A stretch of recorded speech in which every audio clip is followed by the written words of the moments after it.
रवि अपने परिवार के साथ घर के बाहर खड़े होकर बारिश से घर को बचाने के लिए पन्नी से घर कवर करवा रहा होता है। तो वहीं गरीब अंजलि किसी काम की वजह से घर से बाहर आती है, जिसे देख आरती उससे कहती है, बहुत जल्द बारिश का महीना शुरू हो जाएगा। हमने तो अपने घर को कवर करवा दिया, तुम भी अपने घर की मरम्मत करवा लो, वरना पिछली बार की तरह परेशान हो जाओगे। ठीक है। इतना बोल अंजलि घर में चली जाती है। अमीर परिवार एक बार फिर अपने काम में बिजी हो जाते हैं। देखते ही देखते पूरा दिन बीत जाता है और विनीत जब रात को सब्जियां बेचकर घर आता है तो अंजलि विनीत से कहती है, विनोद देखो ना, हमारी पड़ोसन ने अपने घर में पन्नी लगवा ली है ताकि बारिश से उसके घर में सीलन ना आए और उनके घर की सफेदी खराब ना हो। हम भी इस बार अपने छत की मरम्मत करवा लेते हैं, वरना पिछली बार की तरह परेशानी होगी। बच्चों के साथ बेड पर बैठी सुमित्रा कहती है, हाँ बेटा, एक बार छत की मरम्मत करवा लेंगे तो कुछ सालों का छुटकारा मिल जाएगा। कोशिश कर रहा हूँ, बहुत जल्द छत की मरम्मत करवा लूंगा। अमीर के पास इतना पैसा है कि वो बरसात आने से पहले ही बरसात से बचने की सारी तैयारी कर लेता है, पर गरीब इतना गरीब होता है कि सोचते सोचते बरसात का मौसम आ जाता है और वो कुछ नहीं कर पाते। फिर एक दिन अमीर परिवार जब घर में टीवी देख रहा होता है तो अचानक से बारिश शुरू हो जाती है और राजू भाग के खिड़की से बारिश को देखने लगता है। पापा देखो ना, बाहर कितनी अच्छी बारिश हो रही है, मुझे भी बारिश में नहाना है। आरती देखो ना, बच्चे नहाने की कितनी जिद कर रहे हैं, मैं उन्हें छत पर ले जाता हूँ, जब तक तुम बारिश में गर्मा गर्म पकौड़े बना लो। इतना बोलकर रवि अपने बच्चों के साथ छत पर बारिश में नहाने जाता है और खूब एंजॉय करता है। तो वहीं रसोई में खड़ी होकर आरती खिड़की से बारिश का मजा लिए उनके लिए पकौड़े बनाती है। पर अचानक बारिश होने की वजह से विनीत घर के बाहर जो कि सब्जी ठीक कर रहा होता है वो अपनी सब्जियां समेटने लगता है। तो वहीं अंदर खाना बना रही अंजलि के खाने में बारिश का पानी जाता है जो कि छत से टपक रहा होता है। गोलू, पिंकी जल्दी से भगोना लेकर चूल्हे के पास खड़े हो जाओ, वरना आज खाना नहीं खा पाओगे। पिंकी गोलू हाथ में पतीला लिए चूल्हे पर गिर रहे पानी के नीचे लगा देते हैं। माँ, हमें भी बाहर नहाना था क्या? जब तक खाना नहीं बन जाएगा हमें ऐसे ही भगोना लेकर खड़े रहना पड़ेगा। हाँ बेटा, बस थोड़ी देर की बात है, खाना बनने ही वाला है। सुनिए जी, देखिए छत टपक रही है, कुछ कीजिए ना। देख ले कैसे तेरे बीवी बच्चे इस बारिश में मेहनत कर रहे हैं। मैंने तुझे पहले ही कहा था बारिश आने वाली है, छत ठीक करवा ले, पर तू किसी की सुनता कहाँ है।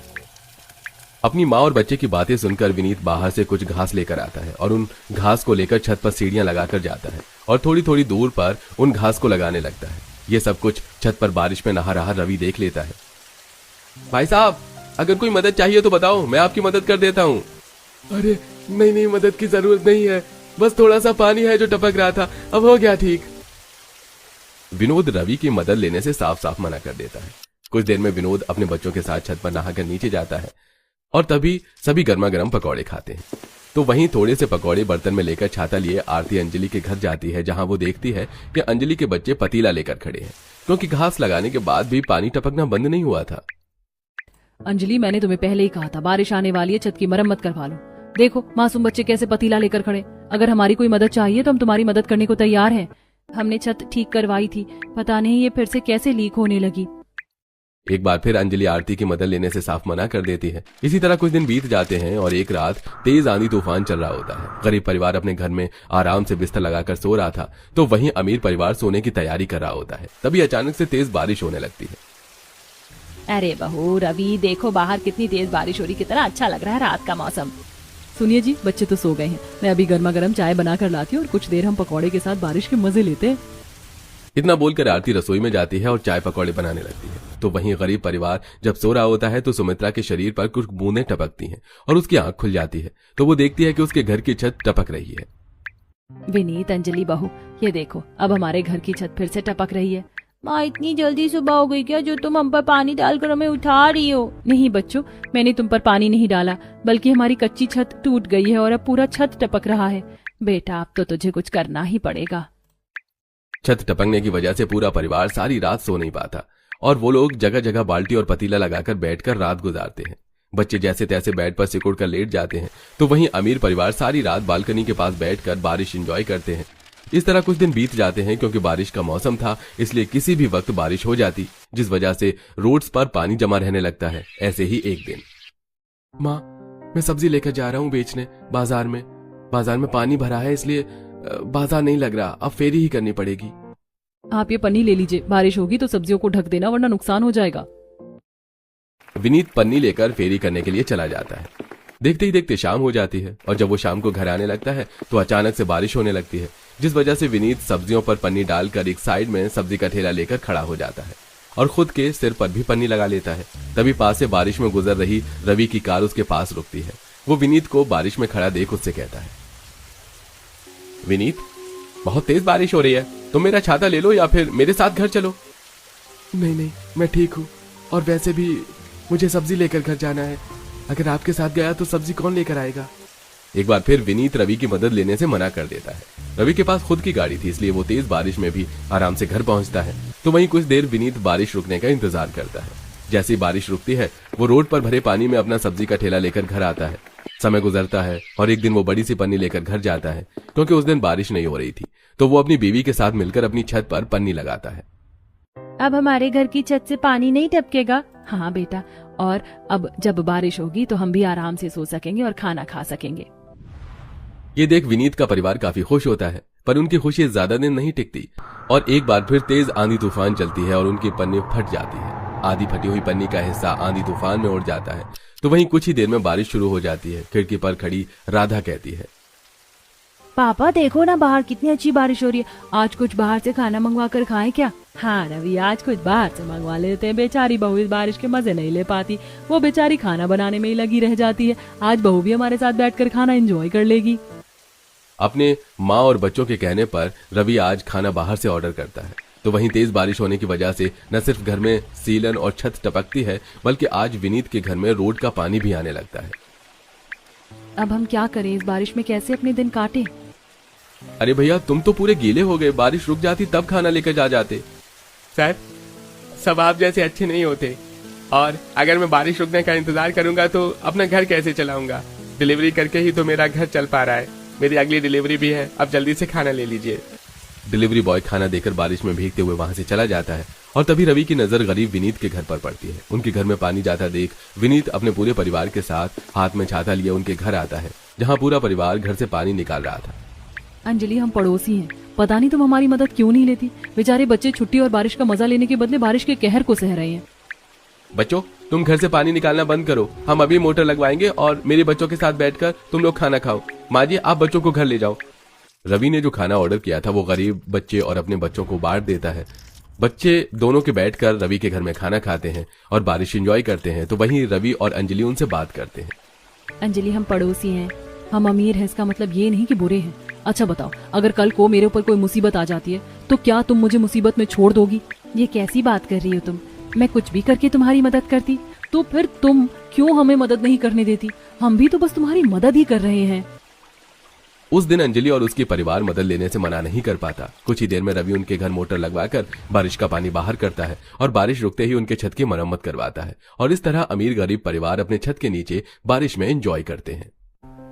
मोहित, तेरे पिताजी की तबीयत अब ठीक नहीं रहती। मैं सोच रही हूँ कि अब तेरी बहन प्राची की शादी कर दूं। हाँ माँ, आप सही कह रही हो। पिता की आंखों के सामने शादी हो जाएगी तो ठीक रहेगा। माँ, पर मैंने अभी अपनी 12वीं कक्षा की पढ़ाई खत्म की है, मुझे कॉलेज भी करना है। मेरा सपना है कॉलेज करने का। सपना क्या होता है बेटी, बाप के आगे शादी हो जाएगी, ये बहुत अच्छी बात है। और वैसे भी एक अच्छा रिश्ता मिल गया है तेरे लिए, तो अब इसको ठुकरा मत, शादी कर ले। पढ़ाई वगैरह तो होती रहेगी। प्राची का सपना था कि वो कॉलेज करे, लेकिन घर की आर्थिक स्थिति और पिता की सेहत देखकर उसकी माँ उसकी शादी आलोक नाम के लड़के से करवा देती है। आओ बहू, घर के अंदर आओ। अगले दिन सुबह प्राची की मुंह दिखाई की रस्म होती है। रेखावती, तेरी बहू तो बहुत सुंदर है, पर तेरी बहू का शरीर देखकर तो लगता है इसकी उम्र बहुत कम है। पढ़ने लिखने की उम्र है अभी तो इस लड़की की। हाँ, उम्र थोड़ी कम है इसकी मेरे बेटे से, पर मुझे घर में बहू चाहिए थी तो बस झटपट में मैंने इसको ही अपने घर की बहू बना ली। सुनीता के जाने के बाद रेखावती की चारों बेटी माधुरी, पाखी, वैशाली, कीर्ति अपने हॉस्टल से घर आती हैं। ये लो बहू, तुम्हारी चारों नंदे भी आ गई हैं। अरे माँ, शादी में हम शामिल नहीं हो पाए, लेकिन हमें नहीं पता था कि आप भैया की शादी एक बालिग लड़की से करवा रही है। लेकिन इनकी उम्र तो बहुत ज्यादा कम है भैया से, और इन्हें तो अभी पढ़ना लिखना चाहिए था। हाँ सचमुच, उम्र तो बहुत ज्यादा ही कम है। इस उम्र में तो हर लड़कियां अपनी कॉलेज की पढ़ाई कर रही होती हैं।